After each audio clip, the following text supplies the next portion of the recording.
consumidor quer atitude. Quais são os valores que sua marca está entregando?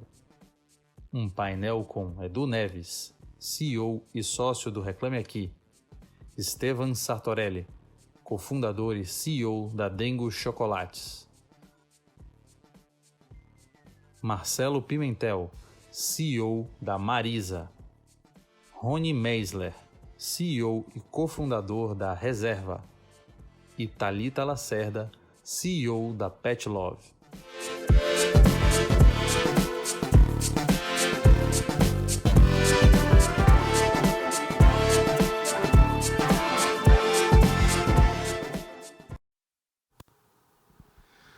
Oi, pessoal, bem-vindo a mais um painel. Acho que quem está assistindo o dia todo deve ter cansado da minha cara já, mas eu estou aqui firme para mais um interessantíssimo painel.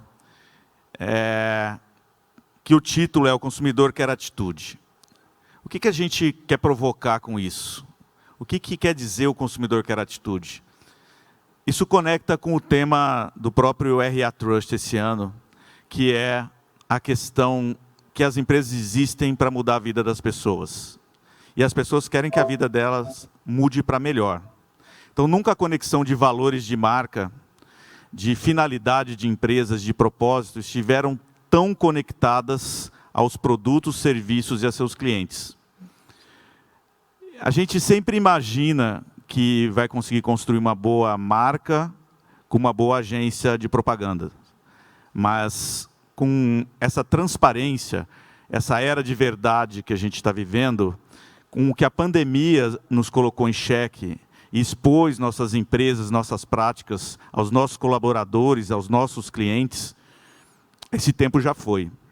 Hoje as pessoas estão dentro das nossas empresas, nossos funcionários, colaboradores, nos observando e estão comprando uma missão.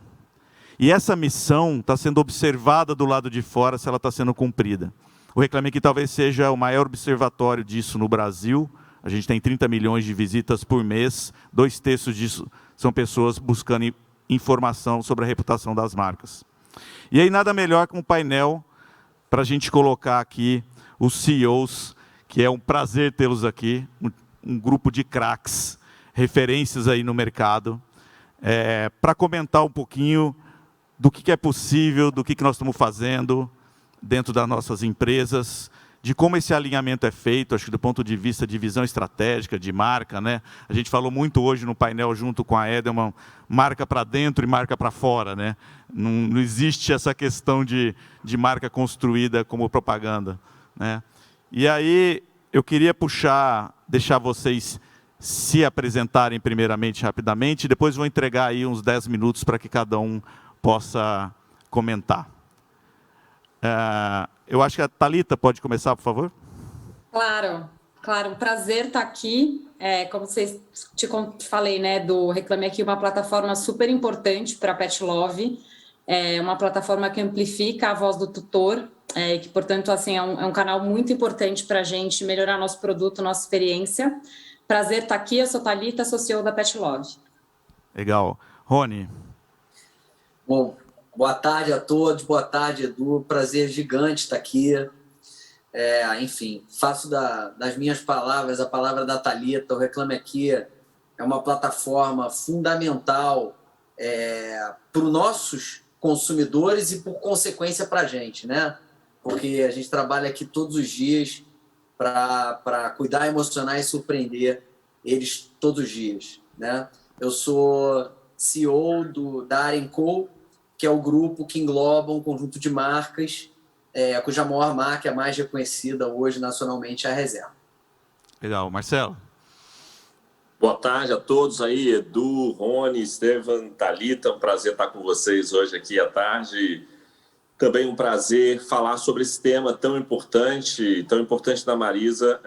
Nesse momento que a gente tem vivido, o Reclame Aqui tem sido um grande balizador para que a gente possa sempre manter, no nosso caso, a mulher no centro e estar muito conectado com aquilo que a gente precisa continuar fazendo e essa inspiração para melhorar continuamente. Então, é um prazer poder estar aqui e conversar com vocês hoje.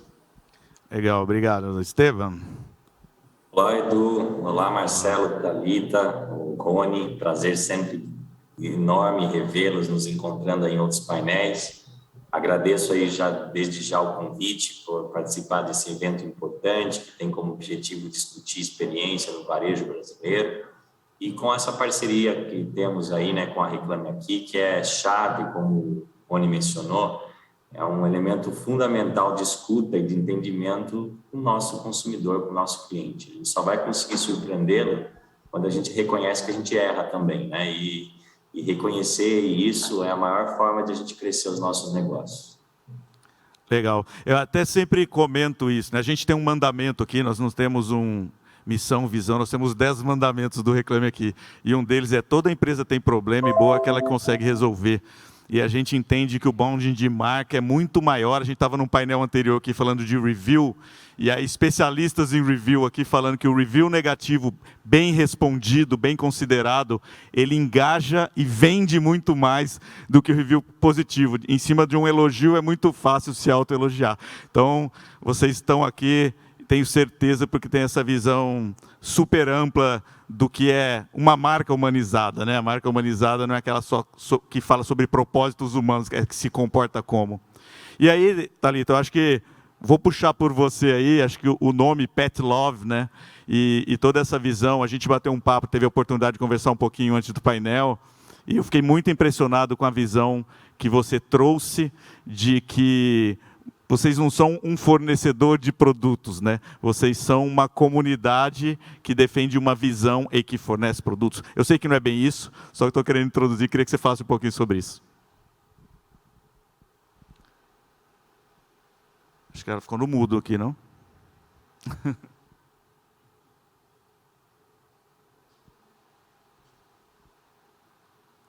Sistema, porque é mais que um conjunto de empresas, é mais que um conjunto de marcas. A gente está, de fato, né, integrando na nossa plataforma uma série de empreendedores. Então, o médico veterinário, são mais de 100 mil médicos veterinários, 45 mil prestadores de serviço PET.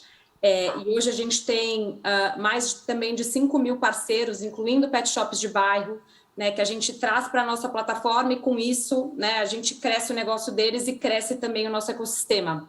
E tudo isso é uma companhia, acho que o nome traduz bem, é uma companhia feita por pet lovers, né? E é bacana ouvir o Pimentel falar, né, da missão da Marisa em torno da mulher. A missão da Pet Love é muito em torno do pet. A gente fala que a gente é pet-centric. E o nosso propósito é, de fato, democratizar e simplificar o cuidado com o pet, né? E aí, assim, de valores, trouxe até minha cola aqui atrás, mas, para mim, toda essa missão, os valores, eles estão super conectados, né? Com como a gente quer entregar a nossa proposta de valor. Então, tudo começa pelo pet. E por isso que eu comentei que, de fato, o Reclame Aqui está perto, né, do tutor, ouvindo ele, nos dá muitos insights de como que a gente tem que melhorar a nossa operação, melhorar nosso produto, para estar muito alinhados com esse propósito. E o que eu gostei muito da sua provocação, né, Edu, é que isso é muito mais de fazer algo pelo cliente, porque como os nossos colaboradores são pet lovers, isso é muito da nossa essência. São esses os valores que a gente usa para contratar gente, para reconhecer gente, para, né, premiar as pessoas com ações para que elas possam crescer junto com a companhia. Então, acho que dei aqui uma pinceladinha um pouco de como que a gente vê, né, esse tema do propósito. Ele, de fato, está super ali engrenado nessa missão de democratizar e simplificar o cuidado com o pet. E é interessante isso, né? Você só vai construir aquilo que você acredita, né? Então, uma empresa de pet lovers vão conseguir conquistar pet lovers, né? A gente sempre fala, o propósito nasce dentro de verdade, né? E aí a gente levanta todo dia e não precisa trabalhar. Parece um jargão, mas é verdade. E você não tem muitas dúvidas, talvez. Eu tô falando muito de mim aqui, do Reclame Aqui, mas a gente às vezes fica com menos dúvidas de que direções tomar, a gente fica com menos necessidade de estruturar processos duros demais, porque as pessoas sabem o porquê estão fazendo. Então, mesmo que às vezes aqui e ali errem no como, a busca está clara, a missão está clara, né? E aí, Rony, queria que você entrasse nisso aí e falasse um pouco da sua vivência, da sua experiência, que eu acho que as marcas que estão aí no seu guarda-chuva, e a Reserva principalmente, conseguiu criar esse bonding muito forte com uma geração, né? Bom, nossa, que tema importante. Acho que o próprio fato da gente estar falando de propósito num painel tão bacana como esse ele é, poxa, um sintoma relevantíssimo da evolução do ambiente de negócio, né? Quer dizer, o capitalismo de shareholder, né, década de 80, 90, Friedman, enfim, sem dúvida nenhuma, não há mais dúvidas de que ele não deu certo. E a gente precisa buscar um capitalismo um pouco mais consciente, para que todos nós possamos ter um planeta daqui a alguns anos e viver numa comunidade, né, numa sociedade minimamente viável e melhor distribuída, do ponto de vista financeiro, né? Enfim. Mas tudo isso que eu estou falando aqui, acho que é resultante, conclusivo de muita leitura, estudo, e eu sou um apaixonado pelo tema, que no nosso caso em reserva não foi como a gente começa esse negócio lá atrás, a questão do propósito, ela não foi uma estratégia, né? Assim, quando a gente começou lá e falava de propósito, lá 15 anos atrás, me olhavam assim como se eu fosse um alien, sabe, Edu? Tipo, cara, beleza, quit the bullshit e me conta aí, é praça, é preço, é promoção, o que é aí que vocês fazem, né? E aí, mas a grande verdade é que o propósito, no meu modo de ver, né, assim, como a Thalita falou, e você falou, pet lovers fazem pet lovers, né? Quem é apaixonado pelo consumidor tem que estar dentro do ambiente como a Reclame Aqui para dar voz para o consumidor, né?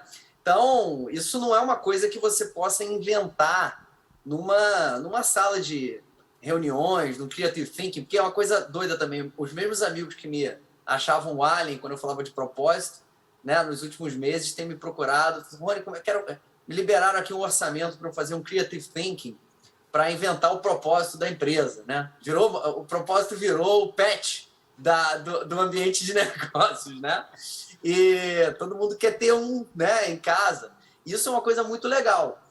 Mas a verdade é que o propósito, ao meu ver, ele não pode ser inventado numa sala de reunião. O propósito ele tem a ver com os valores das pessoas, dos fundadores e depois com os intraempreendedores que saíram do negócio, que foram chegando no negócio e foram praticando aqueles valores, né?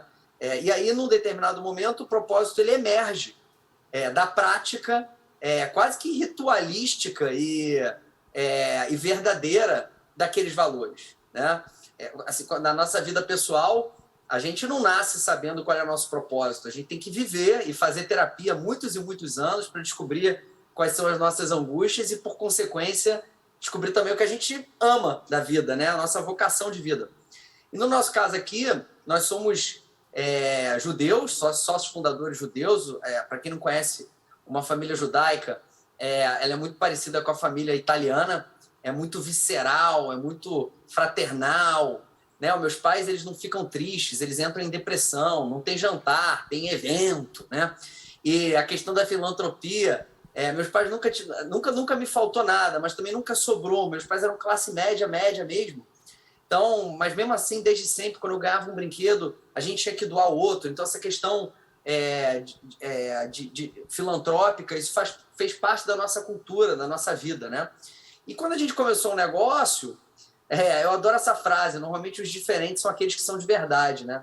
A gente era o que a gente era, a gente não tentava ser o que o outro era. Então, na hora da dúvida, o que contava era o valor serve na hora da bifurcação, vou para a esquerda ou vou para a direita? O que é mais valor? Direita, então vai para a direita. O que é mais valor? Esquerda, vai para a esquerda. E aí, depois, a marca, como eu falei, tem 15 anos, depois de 6, 7 anos de muito trabalho, alguém numa mesa de jantar com amigos falou, poxa, a gente está falando sobre a marca e tal, alguém falou, pô, vocês são quase que um amigo além de uma marca, né? Aí o propósito, como eu disse, emergiu. Aí a gente conseguiu sentar lá com o nosso... A gente tem um negócio, um programa de notáveis, é o nosso partnership, né? A gente distribui né, a riqueza gerada pela companhia, como a Thalita deu exemplo, um excelente programa de partnership da Pet Love. A gente também tem um aqui, desde o 3º ano da companhia, e a gente sentou com essa turma em 1 hora, no máximo, o propósito de cuidar, emocionar e surpreender as pessoas todos os dias foi escrito, né? E dessa frase, assim, tem 3 verbos, né? Cuidar, emocionar e surpreender. A palavra que eu acho mais importante são as pessoas. Porque é importante dizer também que o propósito, a missão é como o propósito se manifesta no negócio, né? O propósito ele tem a ver com a vocação, com aquilo que você falou, Edu, que te faz acordar segunda-feira amarradão para ir trabalhar, porque mistura com a tua vida. Então, você não pode entregar o propósito só para com quem você tem relação comercial, né? Porque eu não escolho amigo por credo, raça, gênero, enfim, o dinheiro que tem na carteira. Eu sou o que eu sou para todo mundo. Então, o propósito ele tem que se manifestar para todos os stakeholders que estão ao redor da companhia, né? E a gente tem muitos exemplos para citar aqui hoje nessa conversa de como ele se manifesta, né, para os nossos colaboradores, para os nossos consumidores, para os nossos fornecedores e para as comunidades que estão ao redor da companhia. Pô, muito legal. Acho que todo mundo aqui está ouvindo, está se identificando. Estou vendo pelo rosto de todos no painel aí. E Marcelo, fala um pouquinho para a gente, porque quando a Thalita começou a falar, né, e eu comentei dos pet lovers dentro e fora, vamos dizer assim, traduzindo, eu lembrei de um slogan na Marisa, né? Assim, tem aquele jinglezinho que está ali, né? Parece que casa tanto com a marca e com o propósito que a gente não consegue esquecer.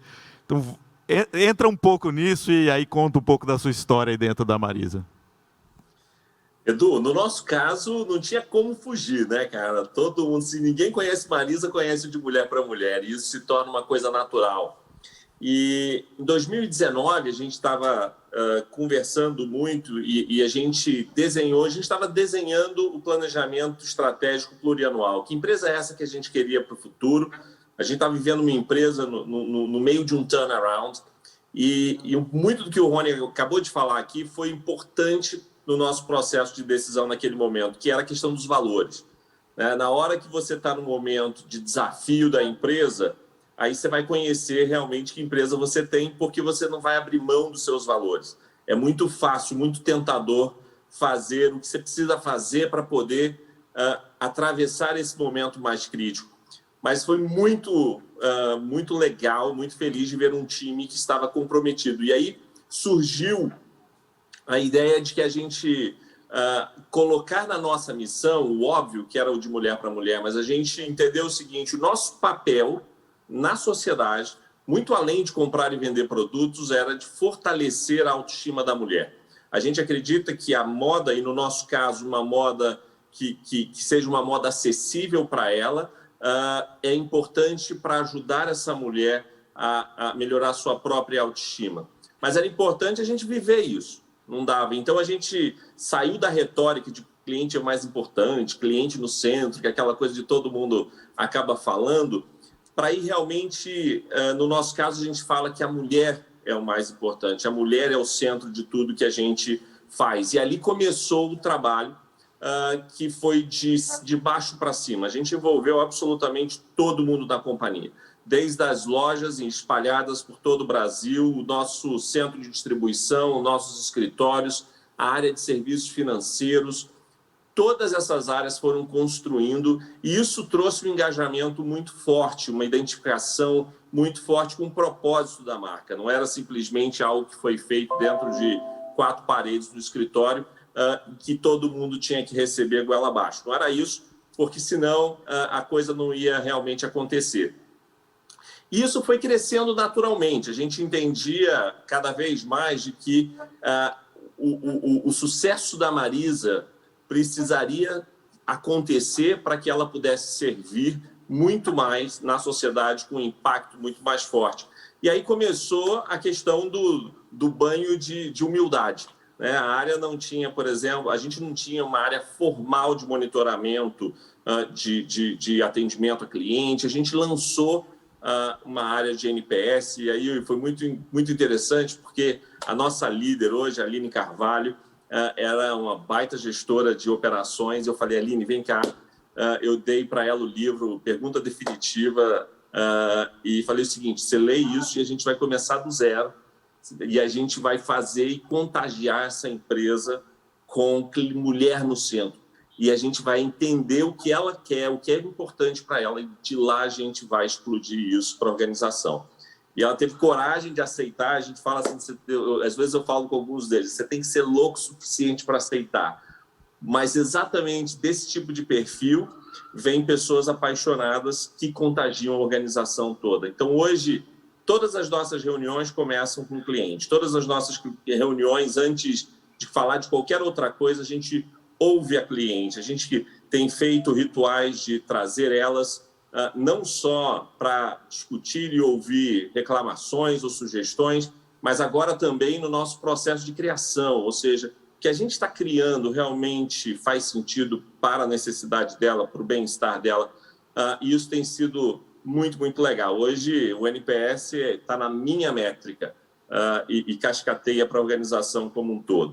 O segundo ponto, que também veio nascendo naturalmente através desse movimento, foi uma necessidade muito grande da gente participar em causas relevantes para mulheres. E eu lembro que lá em 2017 a gente conheceu a Gabriela Mansur, chamou ela para conversar com o time, e ali, junto com a Luísa Trajano, aprendendo muito com o trabalho que já vinha sendo feito lá, a gente levantou a primeira bandeira, fincou a primeira bandeira no contexto de se posicionar e começar um trabalho muito legal com relação ao combate à violência da mulher. Isso começou internamente agora e começa a espalhar para fora também. A gente tem feito trabalhos bastante legais em parcerias com outras áreas e outras organizações para combater esse ponto.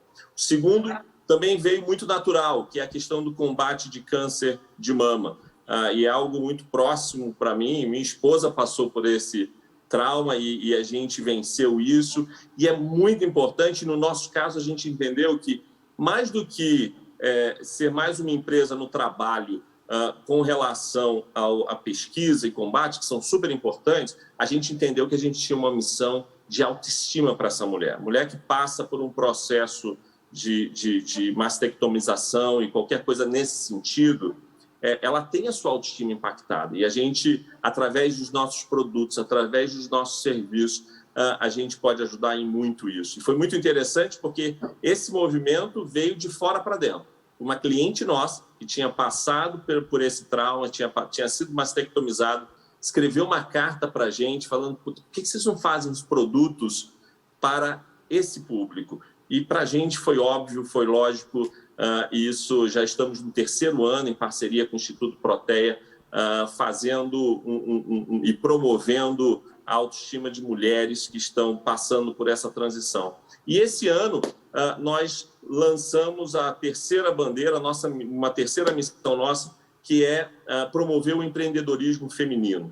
A gente lançou isso em parceria com o Distrito e a Bit2Mami, que são incubadoras que promovem especificamente o empreendedorismo digital feminino, e tem sido um privilégio descobrir tantos talentos femininos que estão aí no Brasil, que estão tendo a oportunidade de mostrar seu talento e todo o poder que elas têm de criatividade, e dessa forma nós acabamos de aprovar 10 startups femininas que começam a trabalhar não só com Marisa, no mercado em geral, que passaram pelo processo nosso de empreendedorismo feminino. Então, isso é um pouco da nossa história, que dos últimos 3 anos, que a gente vem trabalhando cada vez mais, tendo essa preocupação de trazer a mulher para dentro e de entender que, à medida que essa empresa vai se tornando cada vez mais relevante, ela passa a ser um canal, uma voz para que a mulher possa consolidar o seu papel na sociedade. A gente vê o nosso papel como um grande facilitador para que isso aconteça. É bem legal, e de novo é aquela história que a gente estava falando, né? Quando você sabe o que você está fazendo, o como surge, né? Surge até de fora, né? Surge da escuta, e depois eu até pedi para a Thalita contar também essas questões de por que integrar, né, a comunidade, por que olhar para esses outros pet shops lá. Quero que você depois conte um pouquinho desse programa, porque você sabe o que você está fazendo. Então você está escutando as coisas que têm a ver com aquilo que você está fazendo, né, com o que você deseja.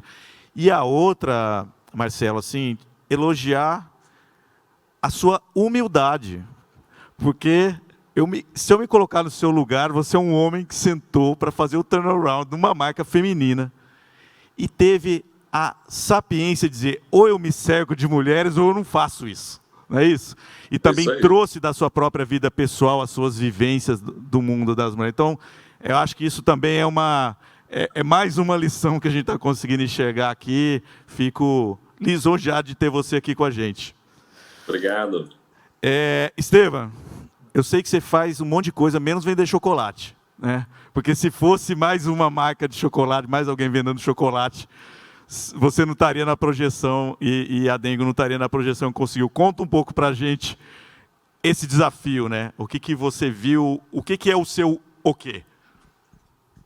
Uma ótima pergunta, até porque eu digo que a Dengo não começou de um estudo de mercado.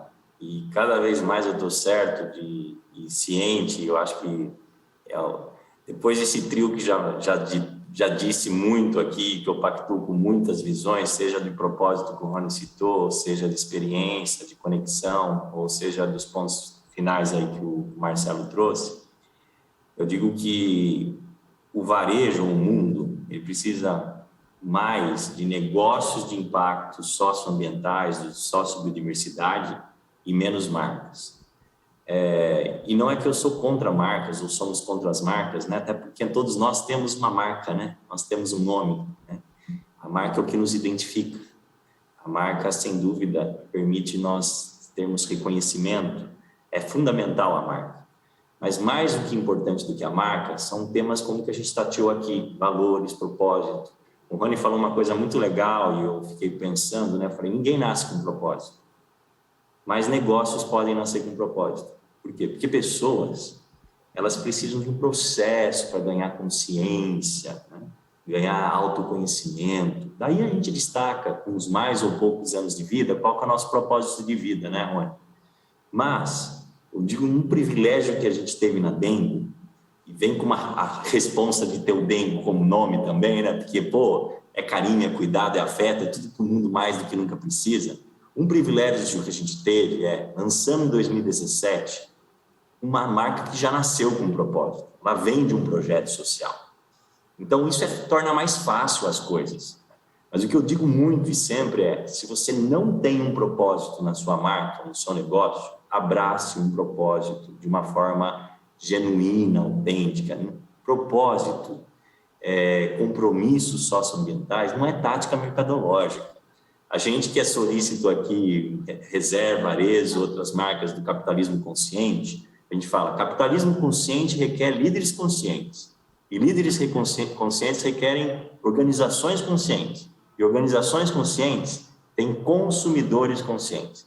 E com um consumidor cada vez mais consciente, ele vai saber destacar quem ali tem um trabalho que é adequado, correto, daquilo que é uma tática mercadológica, não é uma campanha. Falo, ESG, compromisso, propósito, não é campanha, é exercício diário recorrente que dá trabalho, né? É paixão, que você sabe que você sai exausto naquele final de dia, mas você sabe para cada milésimo de segundo que valeu a pena, que tem um propósito, tem um porquê. E nisso, como que a gente fez essa diferença num mercado que podemos dizer que existe sim uma saturação de marcas, né? Pensando em quem mais importa, que é gente, pessoas. E eu não estou sendo piegas aqui, porque nós todos aqui, às vezes, ocasionalmente, pode participar de um fórum ou outro e falar, não, o ativo mais importante desse negócio são vocês, pessoas, né? E com toda a simplicidade do mundo, eu acho que tanto Thalita, como o Marcelo, como o Rony vão concordar, são pessoas que importam. Mais do que se conectar à marca, pessoas se conectam com pessoas e com as causas dessas pessoas. Então, o que eu digo sempre abrace causas, abrace pessoas. E nas atitudes que a gente procura promover, não tenho dúvida que são mesmas que talvez de mulher para mulher, Reserva, Pet Love tem promovido, que é gerar empatia nas suas relações. Como que a gente traz respeito soberanamente sobre tudo? Na Dengo, o primeiro pilar da marca ou do negócio é o que a gente chama de respeitar quem produz. E por que a gente diz que isso é chave? Porque se a gente não respeitar o produtor de cacau, não tem cacau de qualidade. Se não tiver cacau de qualidade, não tem formulação ou chocolate de qualidade. Daí a gente tem que fazer uso dos subterfúgios que a indústria tem, como o excesso de aromatizantes, os químicos desnecessários, para tentar esconder os off-notes de um cacau de má qualidade. E esse respeitar quem produz, eu sempre falo para o meu time que fala, não é fazer de um à custa do outro, Porque a gente não pode esquecer que colaborador também produz, fornecedor também produz, até o cliente produz. Ele é parte dessa lógica de producers, porque o cliente hoje, ele é um brand promoter, então ele está produzindo conteúdo de marca espontaneamente para as marcas hoje. Então é permear esses valores que estão, como o Rony mencionou, um pouco a Thalita trouxe, dentro da nossa essência. Eu acho que as marcas, quanto mais humanistas elas forem, melhores elas serão percebidas. Então, é algo difícil? Não. É algo gostoso. Dá trabalho? Dá. Mas, sem dúvida, as marcas que aqui estão, elas são reconhecidas e tem isso porque tem propósito, porque tem paixão, porque tem verdade. Acima de tudo, essas marcas agregam esses elementos vitoriosos. Olha, para quem falou na quarta posição, você deu outro show. Então, eu acho que não tem aqui alguém que não conseguiu adicionar muito, né? E tem uma coisa que eu concordo com todos vocês, e nós vamos ficar aqui jogando confete, vai ser assim mesmo, porque é de verdade. Mas, Estevam, sabe que quando eu vim para o Reclame Aqui há 12 anos atrás, vai completar 12 anos, o Reclame Aqui não era uma empresa. O Reclame Aqui era um projeto pessoal do Maurício, que já tinha 10 anos, e que crescia o tráfego, e crescia o volume do site, e ele entendeu que ali poderia ou não ter um negócio, e eu vim ser sócio dessa possibilidade. E essa possibilidade que era, há mais de uma década atrás, é que a gente falava assim, cara, tem uma pessoa fora e uma pessoa dentro, o resto no meio está tudo errado. Então, a marca, que era a pessoa dentro, não estava conversando com a pessoa fora. E aí a gente já falava em digitalização, autosserviço, etc. Ou seja, a marca, a loja de rua, o vendedor está cada vez menos falando com o cliente. E o atendimento era a hora que você falava com o cliente. E aquilo, às vezes, estava dentro de uma operação de contact center, debaixo de uma diretoria de operações que estava olhando aquilo como um custo e um mal necessário. Aquilo tudo era claro para a gente. A gente não tinha a menor ideia que o negócio ia ser o nosso. E a gente sustentou esse negócio bootstrap com dinheiro do bolso durante 5 anos até lançar a primeira solução de software. Porque a gente pensava o seguinte, nós não podemos cobrar para as empresas responderem, que aí acabou. Nós não podemos macular essa chance que as pessoas têm que ter, as marcas têm que ter para tratar o problema. Nós temos que começar a dizer como nós podemos ajudá-las para além disso. Quando a gente conseguir fazer isso, a gente criou produto. Então, e isso até hoje na companhia é assim, e os nossos produtos têm coisas interessantes, por exemplo, se você compra um produto nosso que permite você influenciar cliente, se a sua reputação cai, todos os call to actions, tudo que você tem para influenciar cliente, some automaticamente do produto, isso está escrito lá no contrato. Porque se você não trata bem, se você não respeita ali a relação com o cliente, você não tem direito de dentro do Reclame Aqui divulgar a sua marca. Quando você volta a tratar, isso automaticamente volta a funcionar. Então, para nós, isso é propósito na veia, no produto, na solução, na forma de ser da empresa. E aí eu volto a concordar que, se eu não tiver um investidor que aceita isso, porque nós ainda temos isso, né? Nós temos a questão interna da empresa que aceita isso como corporate, como corporação, e que atraiu gente que atende, sócios que aceitam isso. Que não olham a linha só do EBITDA no P&L, que olham a visão de longo prazo, etc. Né? Então, eu quis compartilhar isso assim, porque eu vou ouvindo vocês e falo, cara, a gente foi isso, né? A gente foi uma empresa ao contrário. Né? A gente foi ESG primeiro para depois virar uma companhia. Né? Então, a gente sofreu o problema de identificação de como é que é ser uma empresa. Hoje a gente está se sentindo meio à vontade, que está todo mundo mais parecidão com a gente. Assim. Mas eu queria provocar aqui a Thalita para falar um pouquinho. Eu fiquei bem interessado nessa questão desse programa de partnership, essa questão de envolver os pet shops menores, etc. Eu acho que isso é uma visão interessante, porque muitos talvez viriam eles como consumidor, como concorrentes, né? E aí vocês, de repente, veem isso como uma oportunidade. Né? Legal. Eu acho que assim, um fato muito relevante aqui, né, que a gente foi fundada por um médico veterinário, um empreendedor, né, que abriu sua clínica e teve sua clínica indo assim para falência em função do aparecimento de players maiores ali perto e tudo mais. E ele é um super empreendedor, inclusive uma pessoa que está muito presente na companhia, e um super parceiro, o Márcio. Então, ele sempre teve essa paixão. Ele foi empreendedor e, com isso, ele fez o primeiro e-commerce para pets do Brasil. Então, muito do nosso DNA tem a ver com inovação, com se reinventar. Então, isso sempre teve ali, muito no repertório do Márcio e das pessoas que fazem parte do nosso time, né? Porque vem, de fato, de dentro para fora. E a forma como a gente construiu isso, né, foi entendendo também o nosso negócio, no que a gente é bom e no que esses players que estão aí são bons e como é que a gente se ajuda e se complementa. Então, teve uma série de coisas que foram acontecendo e que foram fortalecendo esse movimento, né? Começou quando a gente trouxe a VetSmart para dentro do nosso grupo. A VetSmart ele é o principal app de medicina veterinária no Brasil. Então, mais de 90% dos veterinários usam o VetSmart toda semana. Ele é também a principal plataforma de prescrição de medicamentos veterinários do Brasil, o principal programa de educação continuada do médico veterinário. Isso nos fez nos aproximar muito da classe veterinária e entender, né, qual que era realmente as grandes dores. Então, a VetSmart ela tem essa missão de ajudar o veterinário na prática clínica, mas no fim, a gente tem hoje no Brasil um oversupply de veterinários versus a demanda. Então, a gente entendia que, poxa, como é que a gente consegue ajudar esse profissional a se diferenciar e, com isso, gerar mais valor para os pets, né, no acesso à saúde e mais renda, né, para esses parceiros também. Como é que a gente ajuda a potencializar esses parceiros? E nisso, né, o nosso time foi pensando em ideias, poxa, por que a gente faz entrega bem, né? A gente é uma empresa de tecnologia, vamos fornecer tecnologia, vamos ajudar o veterinário na entrega, vamos ajudar esse veterinário a ter a sua própria loja, né, para que ele consiga monetizar parte desse mercado que cresce tanto, né, que é o mercado pet. Isso foi dando muito certo, a gente foi tendo aceitação, então assim que a gente fez o primeiro produto, e a partir do primeiro produto a gente foi desenvolvendo mais produtos.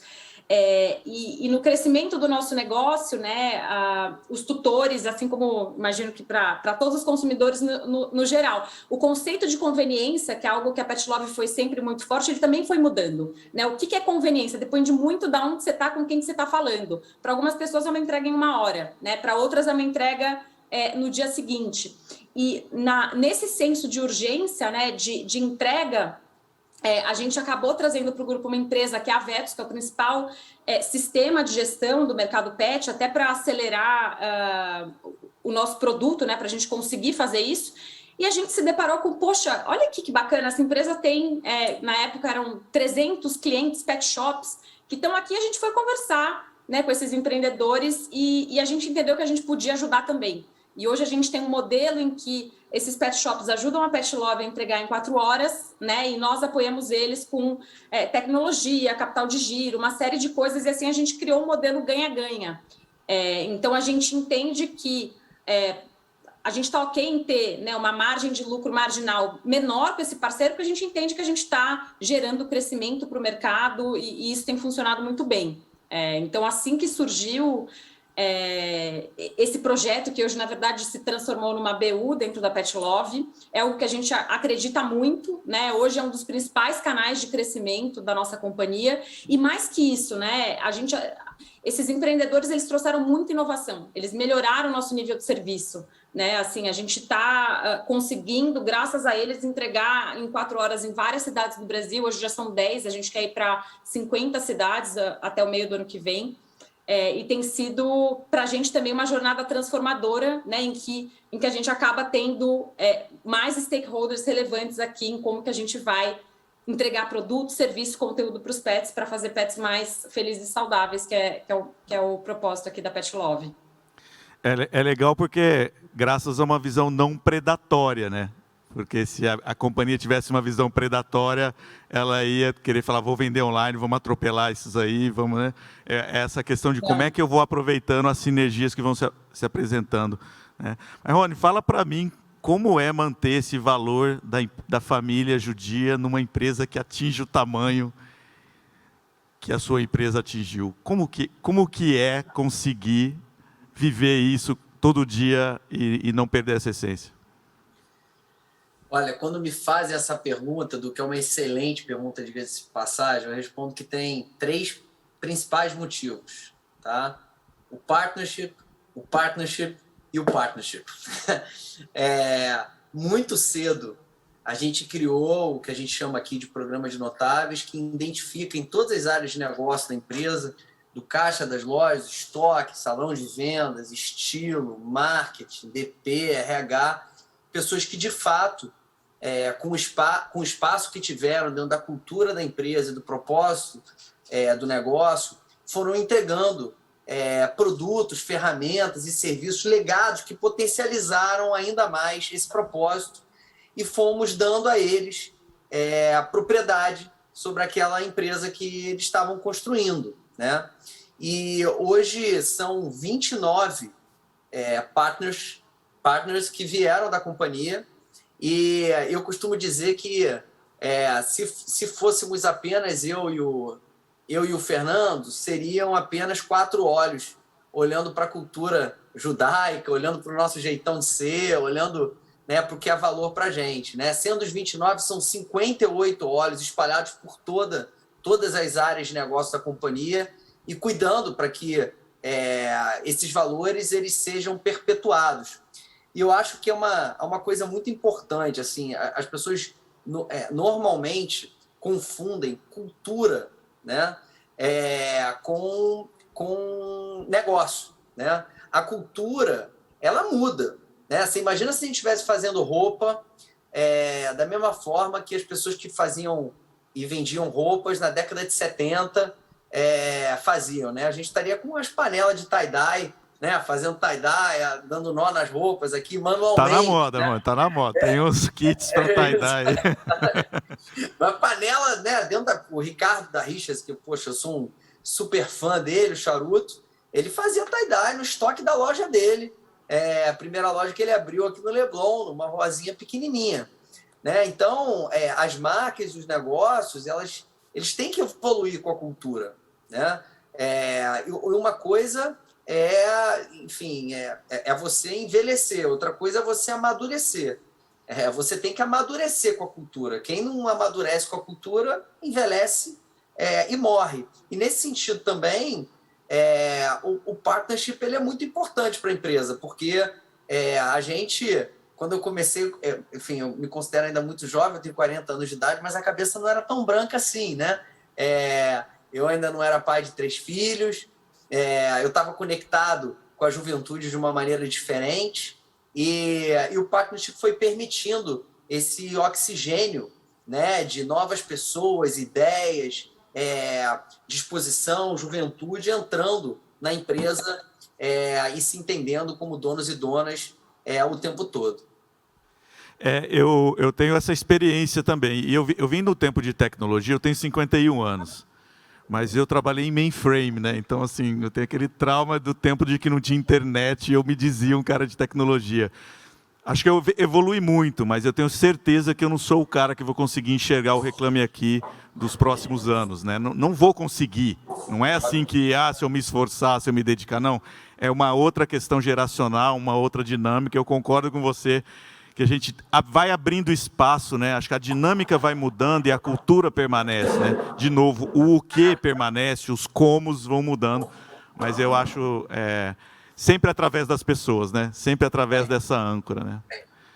A tecnologia, assim, acho que tem muita gente que infelizmente confunde o que significa. Eu brinco aqui com a turma que inovação não necessariamente é uma questão de tecnologia, mas necessariamente é uma questão de audição, né? Você tem que saber escutar as pessoas, todas elas. E a tecnologia ela vai ser meio, nem sempre necessariamente o único meio, mas ela tem que ser meio para construção de soluções para esses problemas ou oportunidades que você vai encontrar escutando as pessoas, e não fim, né? A tecnologia que é desenvolvida como fim, ela não vira um Reclame Aqui, né? Ela, infelizmente, tem vida curta. Falando no assunto tecnologia, Marcelo, acho que vocês têm o turnaround passa provavelmente por isso também, né? Mas a gente sabe que a gente está num país continental, com todo tipo de classe social e pessoas a serem atendidas, né? Então, às vezes, fica essa ilusão de que o mundo físico some algum dia. Assim, eu acho que isso é sempre uma ilusão. Aceito todas as teses, mas não me convenci de nenhuma delas. Como que está sendo isso? Como que é a visão de vocês aí na Marisa disso, né? Porque tem esse entrante que já é digital, pedir alguma coisa online é o conforto, compra roupa não serviu, devolve, compra 10 e devolve 3, sei lá, tem toda essa questão de como funciona, né? A gente, acho que o Rony também aí vem desse mercado de moda, a gente sabe que tem toda uma dinâmica própria, mas você tem a pessoa que precisa ir na loja, que vai estar ali por um longo tempo, né? É uma confusão, né? Como que é isso na Marisa? Assim, como que é pensar todas as estratégias ao mesmo tempo? Olha, Edu, é uma confusão, mas é uma confusão boa que eu pego esse último tema do Rony, porque para mim é o que realmente vai valer a pena. Eu concordo 300%. A tecnologia tem que ser meio provocado por ouvir a demanda, ouvir as necessidades, ouvir aquilo que realmente faz sentido para ela, no nosso caso.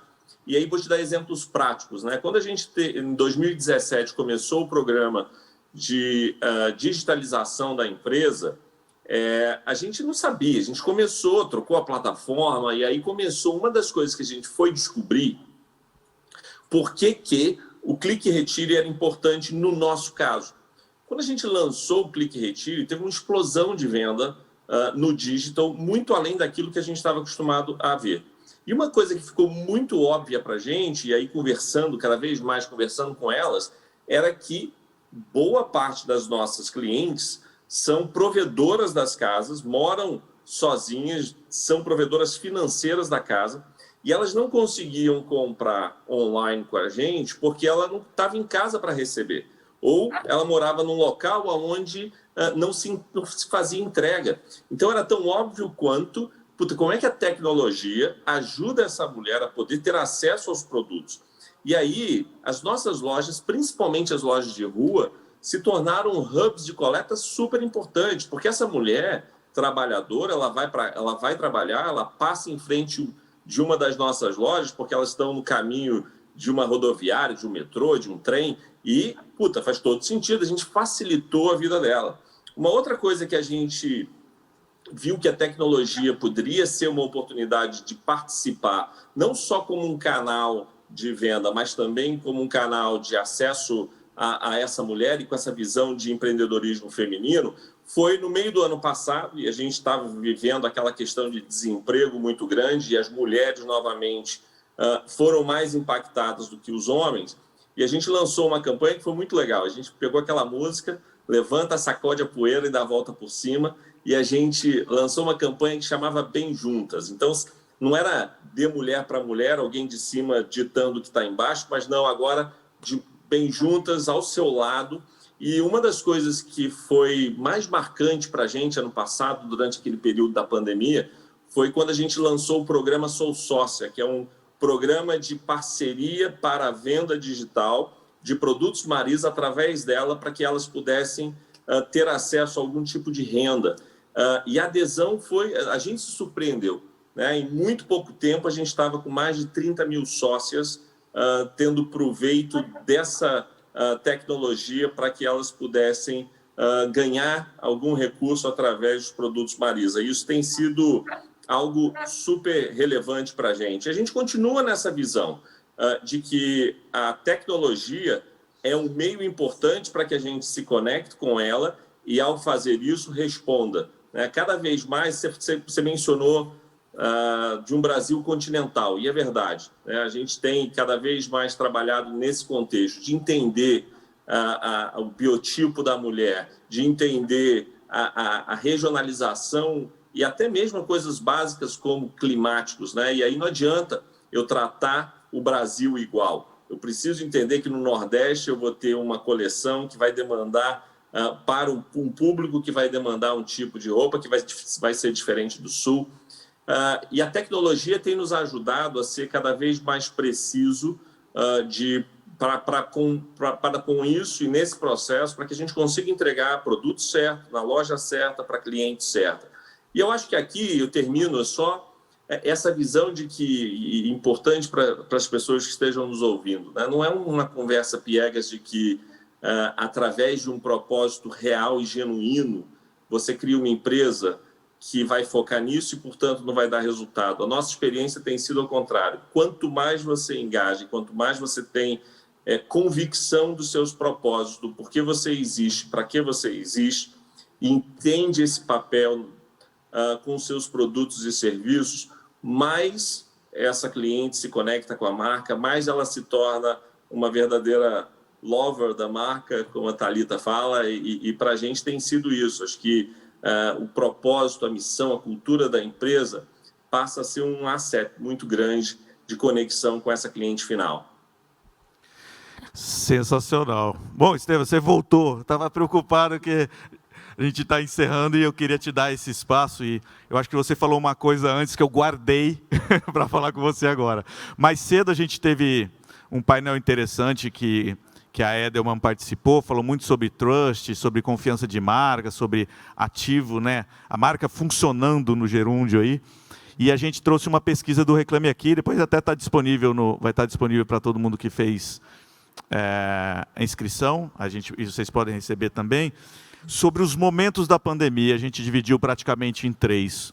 Um momento da compaixão, vamos dizer assim, que foi o momento onde tudo ruiu, aonde o Reclame Aqui explodiu de reclamação e aonde as marcas tiveram as melhores notas médias da história.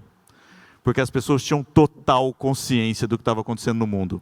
Isso foi incrível, porque o setor de travel capotou de uma vez, depois veio educação e bancos, e isso foi depois o próprio comércio físico e tantas outras. Depois, as pessoas foram se adaptando. No digital, as próprias marcas foram lançando ali os seus serviços, se reposicionando, e aí a gente chamou do momento da infidelidade. Ele começou a procurar aquilo que atendia melhor a nova situação de vida dele. Ele estava em casa, mesmo se ele precisasse de algum ponto físico, tinha que ser mais perto da casa dele, como o Marcelo falou, não era mais aonde ele passava, e sim perto do bairro dele. Então, uma série de outras questões fez ele mudar de marca, de produto e de fornecedor de serviços, etc. E agora a gente está num momento totalmente atípico. A gente teve uma classe que cresceu de renda no Brasil, né? E uma classe que foi achatada violentamente. A gente tem uma questão inflacionária crescente, que mina a confiança. E aí a gente também tem marcas posicionadas em lugares diferentes, sofrendo questões diferentes. Então, é meio que assim uma imagem que gera um monte de ponto de interrogação. A minha pergunta principal é, primeiro, como que foi a história de vocês dentro desse funil que eu descrevi? Sei que é uma visão nossa. E também, qual é o ativo que vocês acham que vocês tinham com as pessoas que permitiu você ir pivotando e se adaptando e está projetado hoje como uma marca, mas não só como marca, como uma companhia que está sendo bem sucedida? Então, Edu, eu só deixo fazer um parênteses aqui, ó. Na Bahia, o Wi-Fi falha, mas a fé não falha, viu? Estamos de volta. Boa. Uma ótima pergunta, e a verdade é, nós todos que estamos aqui vivemos algo que, se possível, a gente não quer viver de novo. A gente, no mínimo, acumulou mais alguns brancos, foi talvez o maior desafio profissional de nossas vidas, pessoal das nossas vidas, né? Foi difícil, muito difícil para todo mundo. Eu digo que na nossa categoria, a gente teve a infelicidade, depois da primeira Páscoa sem loja física, eu brinco, 2 dessas eu não brinco. Eu só não brinquei como dancei, sambei e fiz de tudo. Porque fomos, infelizmente, a única categoria do varejo brasileiro que teve 2 Páscoas físicas sem lojas físicas abertas. Sem dúvida, teve muita coisa boa também associada, tá? E eu vou dizer por que a gente tinha certeza que a gente ia passar por isso. E sem ser piegas aqui novamente, é paixão e certeza daquilo que a gente está construindo. Todas as marcas que estão aqui não estão com medidas únicas e exclusivamente do curto prazo. Temos uma visão de médio e longo prazo. O Brasil não é um país para empreender no curtíssimo prazo. Se você quiser empreender só no curtíssimo prazo, você está no país errado, né? É um país, e o mundo é assim, mas as paixões são para médio e longo prazo. E na sua pergunta me fez lembrar algumas situações. Na nossa primeira Páscoa, a gente desenvolveu uma campanha que foi assim: na falta de um abraço, um dengo. A gente falou assim: olha, se tem alguma coisa que na primeira Páscoa todo mundo sentiu falta, foi de estar com a família. O dengo caiu como uma luva ali.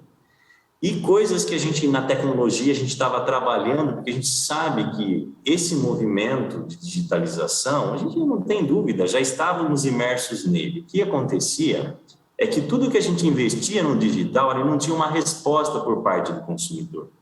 Na nossa categoria de alimentos, no Brasil e no mundo, a participação de foods no total do e-commerce era ridiculamente tímido. 0,5, 1,5 em algumas marcas, mas era muito baixo. E isso fez com que viesse uma onda de novos consumidores para os nossos negócios. Eu acho que aqui, Rony, Thalita, Marcelo vão afirmar aqui, a gente percebia ali, pela transação, pela conversa no WhatsApp, que era a primeira interação no universo digital que essa pessoa estava atenta. E, sem dúvida, nos fez aprender e fez também o cliente ser exposto a novas experiências e novas marcas. Eu acredito cada vez mais na recorrência e menos na fidelização. Eu acho que fidelidade ou consumo único de uma marca tende, no médio prazo, a ser um pouco de ilusionismo ou sensação de que só a gente é bonito e a gente está bem na foto, né? Eu acredito que sim, todos nós trabalhamos para sermos negócios com boa recorrência, mas que reconhece que ocasionalmente ele vai consumir, seja pela ocasião, seja pela situação ou pelo local, outros negócios de outras marcas também. Mas a certeza que nós tínhamos ali vamos acelerar o plano digital, fazer 2 anos em 2 meses. Foram insanos, mas eu acho que hoje a gente bebe resultado disso. Pelo menos 30% dos nossos resultados hoje vêm do digital, mesmo com uma recuperação importante da loja física, e ainda mais uma categoria como a nossa, que chocolate, gente, é indulgência, é impulsivo, você prova, você leva. É muito difícil ainda a gente proporcionar no ambiente digital, um e-commerce, por melhor UX que a gente tenha, por melhor inteligência que a gente busque ter, tem 2 coisas ainda que a gente quer caminhar nesse universo do digital, que é uma experiência mais humanizada no meio digital e como a gente diminui esses gaps que são naturais da loja física. A loja física é fundamental e vai continuar sendo. Rony, a gente em outros painéis que a gente já participou, né, Rony? A gente fala muito disso. É fundamental, mesmo o digital, quando a gente olha o digital, o digital relevante, ele está no entorno de um epicentro que é a loja física. Então, esse universo é de tudo junto e misturado. É bom, é complexo, mas é melhor. O que hoje a gente reconhece é que os resultados do negócio eles estão mais saudáveis do que a gente esperava. Por quê? Porque nos exigiu acelerar toda essa transformação digital que não existia uma resposta por parte do consumidor ou tinha um pipeline mais diluído, porque como não existia essa pressão de mercado, a gente se permitia fazer isso a doses mais homeopáticas. E o que ocorreu foi que fizemos insanamente tudo junto e misturado por uma condição de mundo. Foi difícil, mas eu digo que crescemos, amadurecemos com isso. Hoje nós temos métricas omnicanais, olhamos tudo agregado na loja, não existe mais aquela disputa de e-com ou não é e-com, é delivery ou não é delivery, é o all together, é tudo junto no bom sentido. E eu acho que cada vez mais a gente vai discutir isso menos. A história da multicanalidade, que a gente falou muito nesse último ano e meio, eu acho que a gente já começa a virar mais uma página. Acho que a gente tem que escrever e evoluir ainda a página da omnicanalidade, porque eu acho que a gente está longe de ser ainda totalmente omnicanal no Brasil e no mundo, mas eu espero que muito em breve os nossos filhos, sobrinhos, netos, vão falar, mas que catso! Esse meu tio, esse meu pai, quando ele estudava negócios ou quando ele participava de painéis, eles falavam e segregavam os seus negócios pelo canal em que atuavam. Isso não faz sentido mais para o jovem consumidor. A marca, ela tem que ser expressa em todas as suas possibilidades, sejam elas canais, sejam elas outras formatações possíveis. Muito bom. Gente, infelizmente, o tempo se encerrou. Eu queria agradecer grandemente vocês todos. Foram super solícitos, transparentes, passaram a experiência. Era isso que a gente queria fazer para as pessoas que estão nos assistindo. E deixar... Eu acho que a mensagem que fica para mim ouvindo vocês e que eu gostaria de deixar para o público é: quando você tem consciência sobre o mundo, quando você enxerga suas vulnerabilidades e suas potencialidades, você vive a vida real. A empresa navega na vida real, ela não luta contra a realidade. Ela entende o que está acontecendo, ela se reorganiza como qualquer corpore, porque a vida e o empreendedorismo é uma trilha e não é um trilho, né? Então, vocês foram exemplos disso aqui, a gente é crente disso, a gente também saiu outra empresa dessa fase aguda, ainda estamos vivendo a pandemia, ainda acredito que isso vai por um bom tempo, mas saímos dessa fase mais aguda, mais fortes, eu acho que mais conscientes de nós mesmos. Muito obrigado a vocês, Rony, Marcelo, Thalita, Estevam, né, pelo tempo de vocês aqui, que eu sei que é precioso. Obrigado, gente. Obrigado, Thalita, muito gente. obrigado. Obrigado, Rony, pessoal. muito obrigado. Estevam, Marcelo, parabéns. Estamos com o tempo urgindo aqui, mas vocês receberam muitas mensagens, depois a gente manda para vocês, tá? Muitos elogios, parabéns, muito obrigado. Obrigado, Edu. Obrigado mesmo.